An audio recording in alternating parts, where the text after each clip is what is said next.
नमस्कार, विकास समाचारमध्ये आपले स्वागत। दिल्ली हायकोर्टाने सुनीता केजरीवाल यांना अबकारी पोलीस प्रकरणाशी संबंधित न्यायालयीन कामकाजाचे व्हिडिओ रेकॉर्डिंग काढण्यासाठी नोटीस बजावली। दिल्ली उच्च न्यायालयाने शनिवारी मुख्यमंत्री अरविंद केजरीवाल यांच्या पत्नी सुनीता केजरीवाल यांना अबकारी धोरण प्रकरणाशी संबंधित न्यायालयीन कामकाजाचे व्हिडिओ रेकॉर्डिंग सोशल मीडिया प्लॅटफॉर्मवरून काढून टाकण्याचे निर्देश दिले।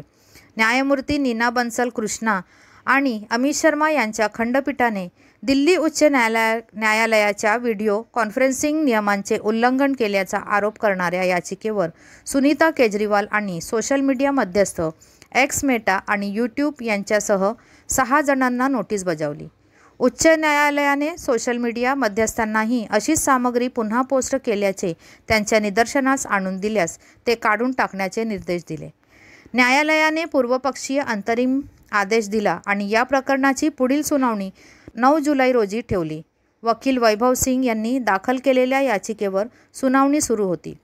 सिंग यांनी आपल्या याचिकेत दावा केला आहे की अरविंद केजरीवाल यांना दिल्ली अबकारी धोरण प्रकरणात अटक झाल्यानंतर 28 मार्च रोजी ट्रायल कोर्टात हजर करण्यात आले तेव्हा त्यांनी कोर्टाला प्रत्यक्ष संबोधित करण्याचा निर्णय घेतला आणि कारवाईचे व्हिडिओ रेकॉर्डिंग सोशल मीडियावर पोस्ट केले गेले।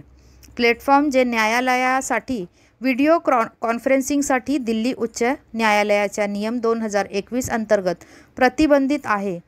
सुनीता केजरीवाल आणि इतरांनी हा व्हिडिओ कथितरित्या पुन्हा पोस्ट केला होता।